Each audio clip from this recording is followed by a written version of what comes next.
انسان کی زندگی میں کچھ چیزیں ایسی ہوتی ہیں جس کا اسے گمان بھی نہیں ہوتا، اور یہ سب اللہ تعالیٰ ہی کی طرف سے ہوتے ہیں، کیونکہ کائنات میں جو کچھ ہو رہا ہے سب اسی کی اجازت سے ہو رہا ہے۔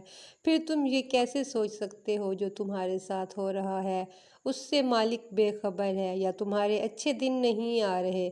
اپنے رب پر توکل رکھیں، اور ایسا توکل جیسا کہ اس پر توکل رکھنے کا حق ہے۔ پھر وہ آپ کو وہاں سے دے گا جہاں سے آپ کو گمان بھی نہیں ہوگا۔ اللہ انسان سے بہت محبت کرتا ہے، وہ کبھی بھی آپ کے بارے میں غلط فیصلے ہونے نہیں دے سکتا۔ اگر آپ مخلص ہوں گے تو وہ آپ کو کبھی بھی ضائع نہیں ہونے دے گا، آپ کے لیے ہر ایسے راستے پر آڑ بھیجے گا جس پر آپ کے لیے عافیت نہ ہو۔ بس اپنے رب پر اتنا یقین کر لیں کہ اگر میں اپنی خواہشات میں ٹوٹ کر چور بھی ہو جاؤں پھر بھی میرے اللہ کے فیصلے میرے لیے بہتر ہیں، کیونکہ اتنی محبت انسان کو خود سے نہیں ہے جتنی محبت اللہ اس سے کرتا ہے۔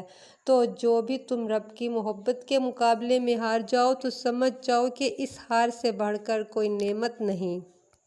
امید کی ڈور اگر ٹوٹ بھی جائے تو بار بار گرہ لگا لیا کریں، چاہے 1000 بار بھی یقین کھو دیں لیکن ڈور ٹوٹنے نہ دیا کریں۔ کیا خبر اللہ عز و جل کو ٹوٹ ٹوٹ کر باندھی گئی امیدوں کی ڈور کتنی پسند ہو؟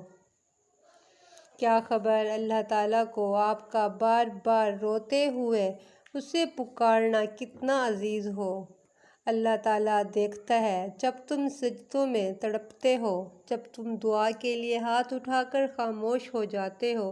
اللہ کو اندازہ ہے جب تم صبر کرتے بھی تھک جاتے ہو۔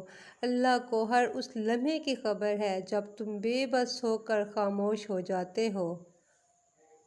یقین رکھو اللہ تعالیٰ صبر رکھو، امید لگانے والوں کو اللہ کبھی نا امید نہیں ہونے دیتا۔